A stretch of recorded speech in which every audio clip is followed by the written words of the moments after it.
किताब जो है अहमदाबाद शाहीन बाग का जो मूवमेंट था, उस मूवमेंट को कैसे खड़ा किया गया और गुजरात में एंटी सीए मूवमेंट को लेकर लोगों ने क्या किया, किस तरह कितने धरने प्रदर्शन किया, किस तरह से चैलेंज उनको जो है उनके सामने चैलेंज का सामना करना पड़ा। इन सारी चीजों को लेकर इस किताब को मैंने 7 खंडों में यानी 7 पार्ट में डिवाइड किया है। पहला पार्ट जो है पृष्ठभूमि, इस कानून को पास करने की पृष्ठभूमि जो है देश की आजादी के बाद से ही तैयार हो रही थी। मौलाना अबुल कलाम आजाद जो थे, उन्होंने इस तरह के माहौल की पहले ही भविष्यवाणी कर दी थी।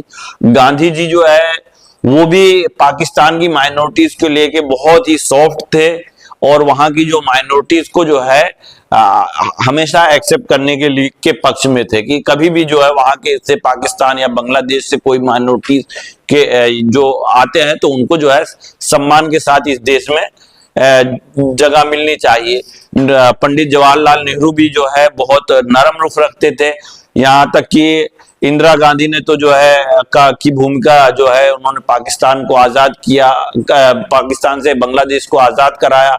उसके बाद जो है वहां बांग्लादेश के लोगों को जो है हिंदुस्तान में आने के पक्ष में रही और बहुत सारे लोग जो है 1971 के बाद जो है हिंदुस्तान में आए भी हैं।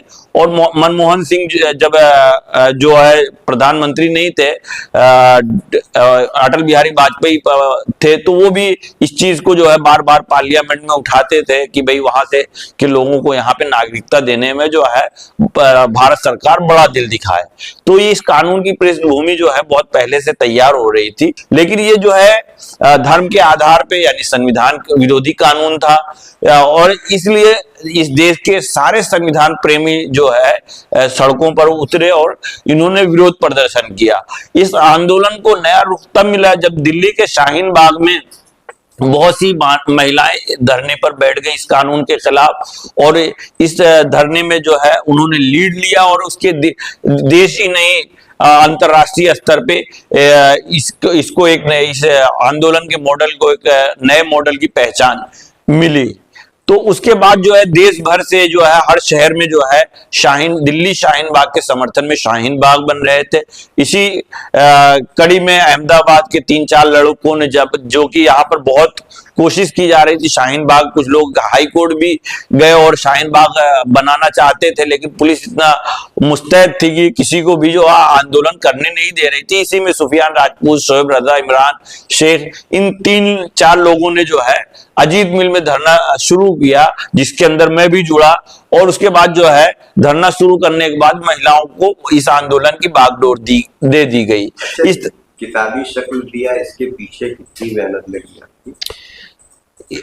जब आंदोलन शुरू हुआ उसके बाद आंदोलन सक्सेसफुल रहा, पूरे देश भर से लोग जो है इस आंदोलन को अहमदाबाद में समर्थन देने में जुटे और जब इस आंदोलन को की इंफॉर्मेशन है उसको डॉक्यूमेंटेड करने के लिए जो है बहुत सारे टीचर, प्रोफेसर, स्टूडेंट जो है जो आंदोलन के सिंपैथाइजर थे, वो लोग चाहते थे कि इस तरह की एक किताब जो है लिखी जाए ताकि इंफॉर्मेशन को डॉक्यूमेंटेड किया जा सके।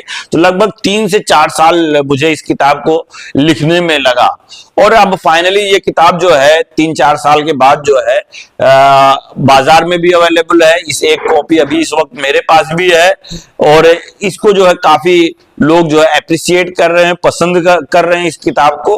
और ये किताब जो है आने वाले दिनों की ये ऐतिहासिक डॉक्यूमेंट है, हिस्टोरिकल डॉक्यूमेंट है। इसके आधार पे आने वाले दिनों में जब भी शाहीन बाग का या मोदी के दौर का इतिहास लिखा जाएगा तो ये किताब बहुत हेल्पफुल होगी।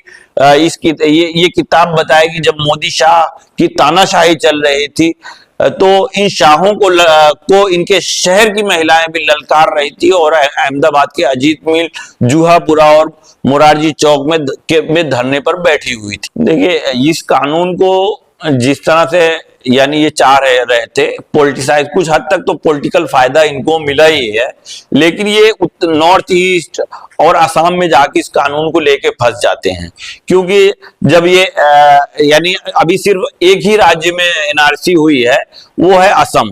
असम में एनआरसी हुई तो 19 लाख लोग जो अपनी नागरिकता नहीं साबित कर पाए, जिसमें से 14-15 लाख हिंदू निकले।